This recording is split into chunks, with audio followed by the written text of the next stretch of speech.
Bienvenidos una vez más a nuestra Escuela Catedralicia de Gracias. Hoy llegamos ya al número 20 de nuestras grabaciones en videoconferencia de menos de 30 minutos y hoy hemos superado por primera vez las 500 descargas. Ya tenemos 501. Y de las descargas que ha habido, llama la atención que la última, la 19, ha tenido 4 descargas en un solo día. En un solo día que ha tenido de publicación, ha tenido 4 descargas sobre el cuerpo eucarístico de Jesucristo. Le sigue con 11 descargas en 25 días la número 16, la vez que estuvimos tratando de la encarnación del Hijo de Dios, la segunda persona de la Santísima Trinidad que se había hecho hombre. Y en tercer lugar, la vez que tratamos del tema del pecado original en la número 13, que en 38 días tuvo 22 descargas. Y hemos tenido sobre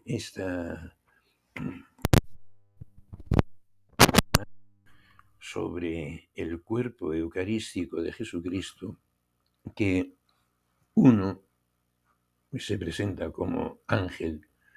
No sé de dónde procede ni sé su apellido, pero ha hecho una pregunta diciendo que qué sentido le queda entonces a la exposición del Santísimo Sacramento. Y porque si de la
Eucaristía, precisamente en una cena ritual judía, que había que celebrarla con los corderos que había que sacrificar a la puesta del sol, entre que se sacrificaba el cordero y se asaba y se organizaba el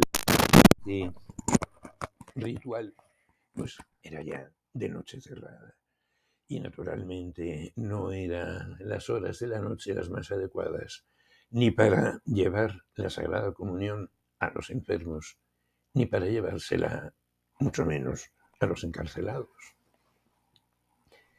Y Si queremos ver un poco las fechas en las que ya era costumbre en la Iglesia de Roma en llevar la Sagrada Comunión, por lo menos a los enfermos, tenemos que el año 222, número bastante fácil de recordar, es el año del martirio del Papa San Calixto, que el Papa San Calixto había sido anteriormente, antes de ser el obispo de la ciudad de Roma, había sido uno de los diáconos de la Iglesia de Roma.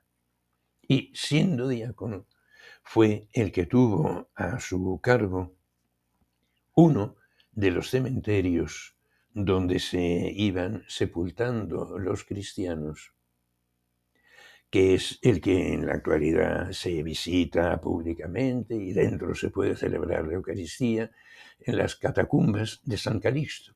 Precisamente conservan el nombre de aquel diácono que organizó aquel cementerio colectivo y que luego fue papa y fue martirizado.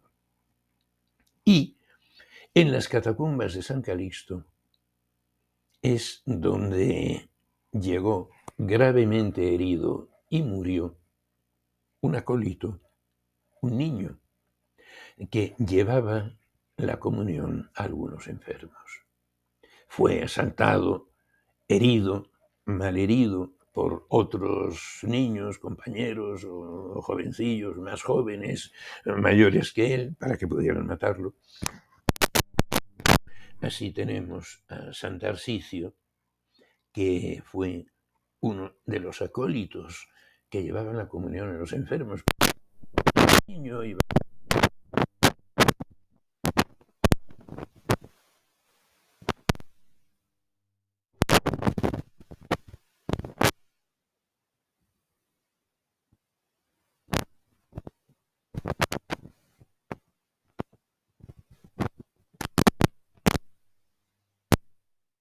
San Tarsicio. Entonces, si el martirio del Papa Calixto fue el año 222, pues esto podríamos pensar que fue sobre el año 180 o así. Y si no en el 180, 190, pero ya para esa época se guardaba una parte de la Eucaristía, del pan consagrado, para llevar la Sagrada Comunión a los enfermos cuando fuera de día. ¿Y qué se hacía mientras tanto? Ese pan que seguía consagrado, que para los monjes de Celamón, de cerca de Alejandría de Egipto, había que explicarles que sí, que aunque estaba consagrado y aunque fuera el día siguiente, seguía teniendo su valor como la Eucaristía, que no es que caducara, como piensan a veces algunos de los hermanos separados, que sirve de recuerdo del Señor, el pan que celebran, que consumen en la celebración de lo que llaman la cena del Señor, nada más. Pero que ese pan, una vez que no se ha consumido, pues no tiene mayor interés. Y sin embargo, en los fieles católicos se sigue conservando hasta que se puede llevar a los enfermos. Pero como mientras se termina la celebración y se puede llevar a los enfermos al día siguiente o los 2 días o por la tarde o más tarde, entonces ese pan sigue siendo el cuerpo de Cristo y se le sigue venerando y se le sigue adorando y como tal se lleva también a que se consuma, a que sirva de comunión a los enfermos o a los encarcelados. Y mientras tanto, mientras se lleva y no se lleva, hay que conservarlo. Y se conserva como lo que es, como sigue siendo el cuerpo de Jesucristo. El cuerpo de Jesucristo, tal como está Cristo en este momento. Es decir, el cuerpo de Jesucristo resucitado. Y por eso decimos que está en el cuerpo, el alma y la divinidad de Jesucristo. Y por eso es por lo que hasta que se lleva, se puede y se debe saber en un principio ese pan consagrado que quedaba, así como el vino se consumía y ese no había peligro de que se derramara o que se vertiera, no, se consumía. Pero se podía dar la Sagrada Comunión, una especie de pan. Y entonces es como se daba la comunión cuando se podía, por lo menos cuando había amanecido. Durante el día estaba en casa. La iglesia no tenía edificios propios. La iglesia era una institución que estaba perseguida, que no tenía ninguna personería judía, llamaríamos ahora, no tenía un reconocimiento público y no podía tener lugares propios, edificios propios. Eso comienza cuando el emperador, después ya de la muerte,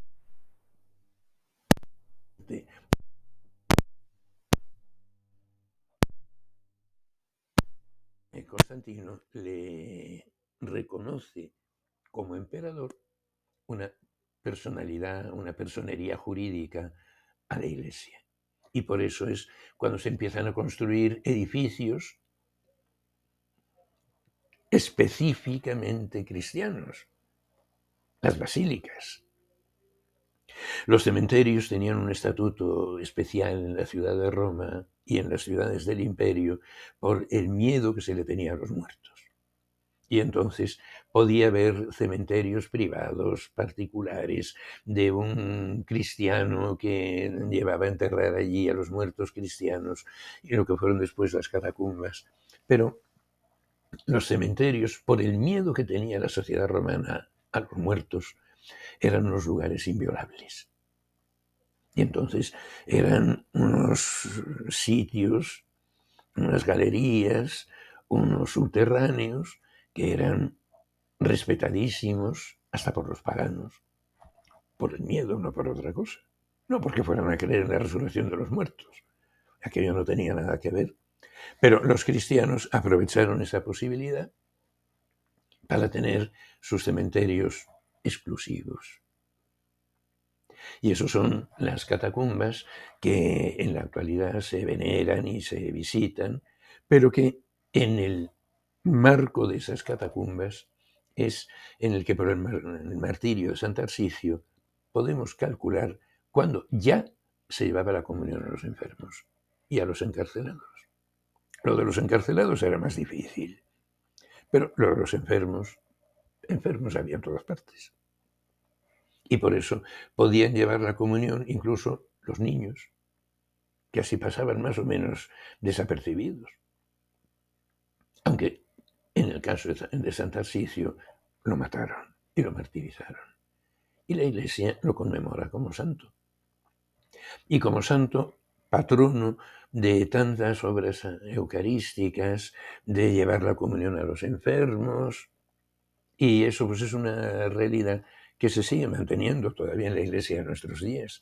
No exclusivamente con niños, pero sí con un respeto a los enfermos, a los que no se les excluye de la participación en la Eucaristía, aunque no puedan asistir a lo que es la celebración completa. Pero se les lleva la Eucaristía o a su hospital o a su domicilio o a donde quiera que se encuentren. Y eso ya a partir del año 150-175 después de Jesucristo. Y será después cuando en las basílicas haya un lugar para la reserva del Santísimo Sacramento, que no estuviera en las casas privadas de los particulares, de los fieles, que se lo llevaba cada uno a su casa, o unos cuantos, y ahí se conservaba hasta que se podía llevar a que lo consumieran los enfermos o los encarcelados. Y por eso, en ese tiempo que hay entre el final de la celebración y el poder trasladarse a la casa del enfermo o a la cárcel del encarcelado, en ese tiempo se adora el Santísimo Sacramento porque sigue siendo el cuerpo de Jesucristo, el cuerpo eucarístico, no el cuerpo anatómico, como veíamos hace unos días en ese video que ha tenido tanto éxito. Y entonces, eso nos a comprender lo que es la permanencia, la conservación de la presencia eucarística.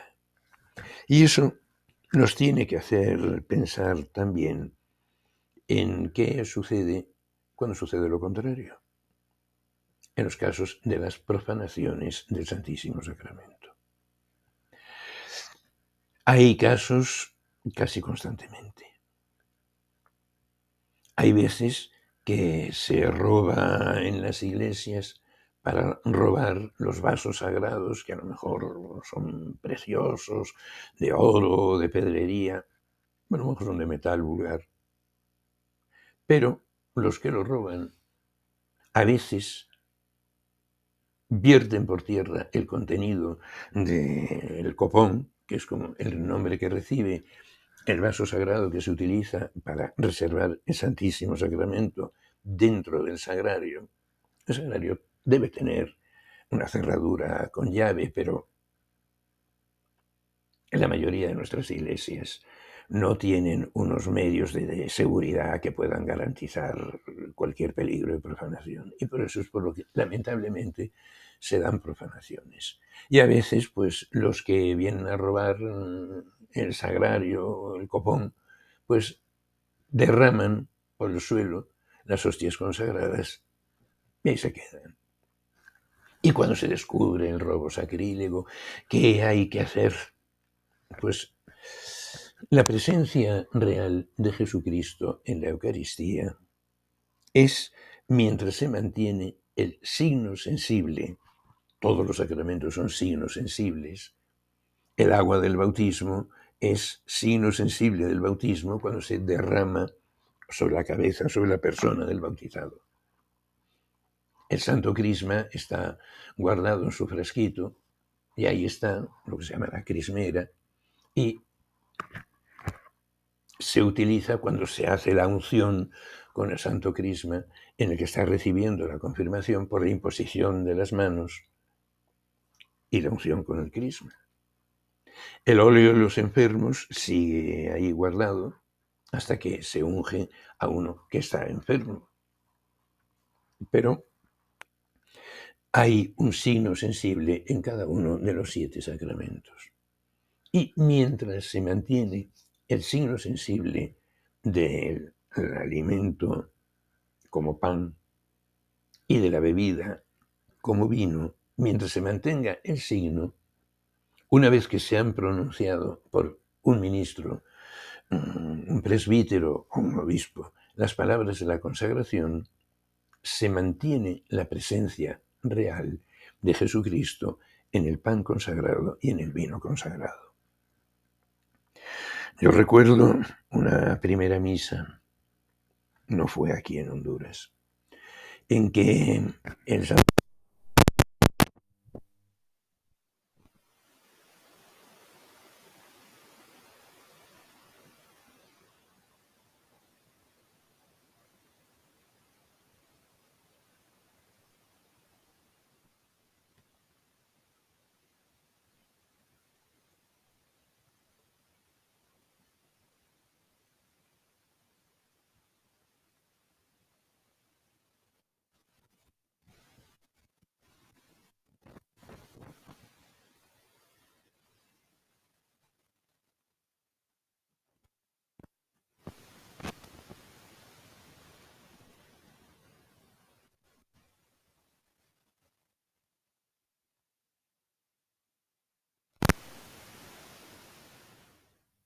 Y entonces, sobre ese otro vino, también se pronunciaron las palabras de la consagración, se pronunciaron mecánicamente, pero por mucho que aquello químicamente fuera vino, no es bebida.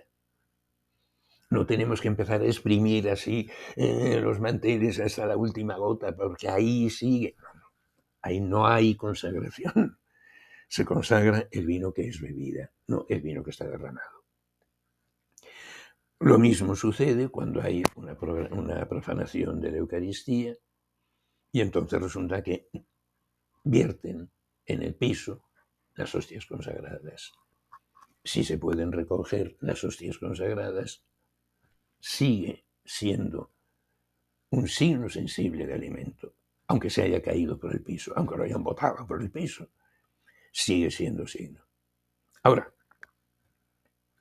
si uno que ha recibido la Sagrada Comunión se siente mal y vomita, y en el vómito parece ser que ha salido la Sagrada Comunión, el vómito no es alimento.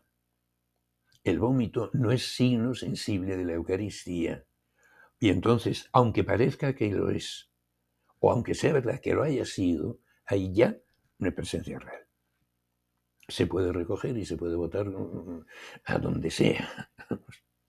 No hay presencia real en un vómito.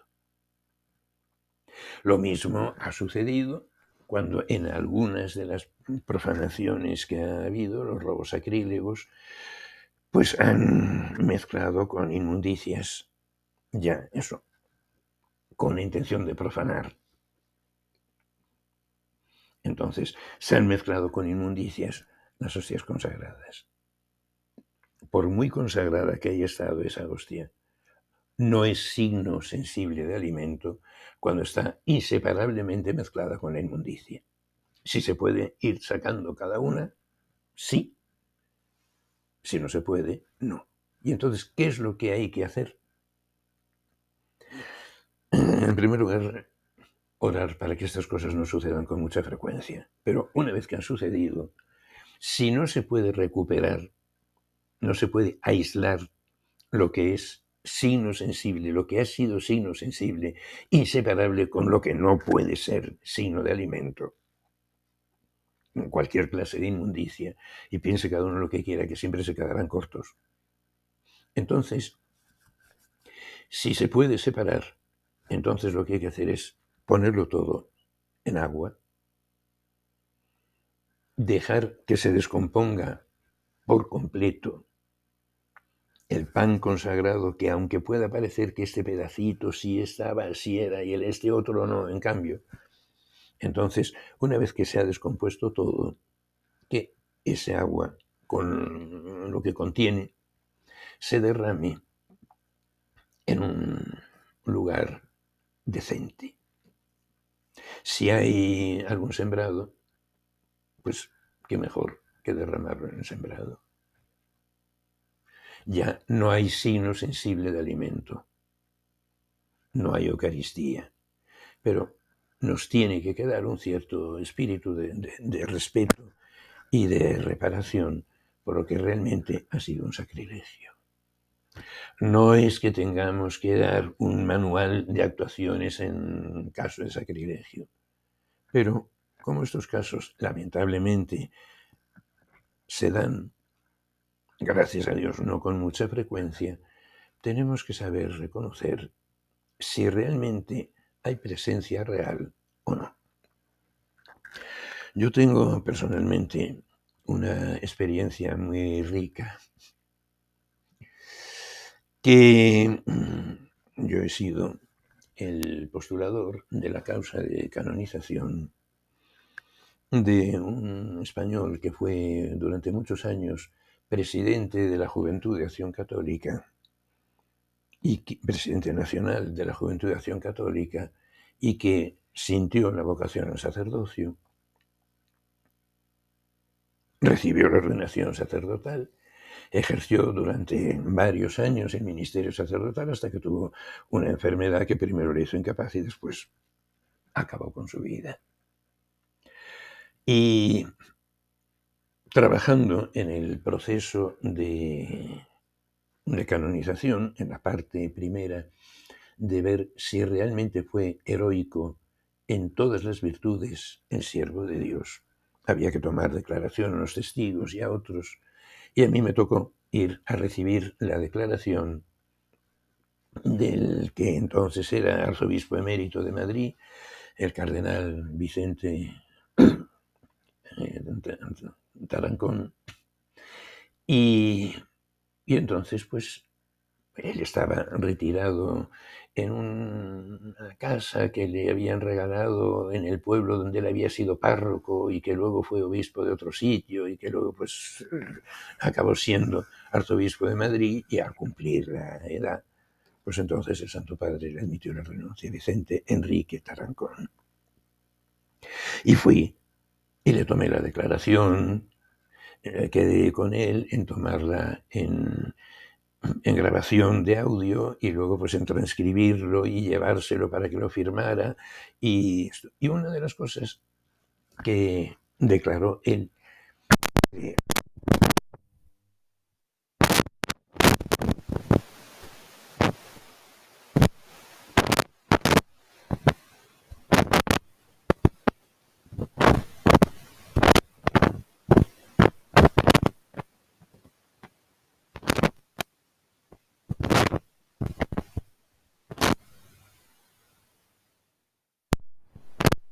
católica, pues entonces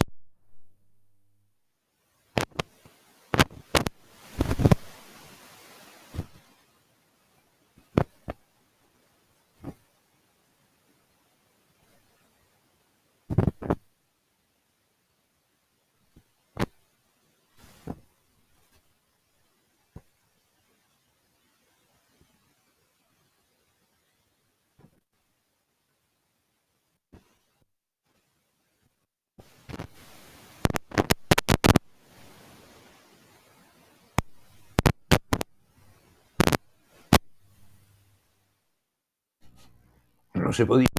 No íbamos a empezar ahí con la lupa, con un microscopio, a ver si era un fragmento de un pequeño, de una hostia, o si era, pues eso, un pedazo de techo que se había caído del techo, un pedazo de yeso que se había caído del techo. Y entonces, pues, ahí tenemos que saber mantener nuestra duda sobre la presencia real de Jesucristo. ¿Es un fragmento o no es un fragmento? No lo podemos distinguir, no lo podemos saber, pero tenemos que saber distinguir que si es signo todavía de alimento, hay presencia real. Y si no, pues no la hay. Y si se trata de una circunstancia más o menos repugnante, como puede ser un vómito, que sucede a veces, gracias a Dios no todos los días, una situación de esas así, que no tengamos el escrúpulo de pensar que a lo mejor no tengamos el escrúpulo, veamos si hay signo sensible de alimento, como pan, aunque sea pequeño, o no. Y entonces que no nos tengamos que andar entreteniendo con esos detalles mínimos y que en último término pues se deposita en agua, por si acaso, y una vez que se supone que ya se ha descompuesto, pues entonces se derrama en tierra, en un lugar limpio, en un sembrado, en un sitio de esos así, y que la tierra absorbe el agua con lo que contenga, si es lo que contiene. Bien, pues se nos está terminando el tiempo y antes de que me corten, muchas gracias a todos ustedes por su atención. También a este desconocido ángel que ha suscitado esta cuestión hoy y que nos ha dado lugar a desarrollar estas ideas y este pensamiento. Que el Señor les bendiga.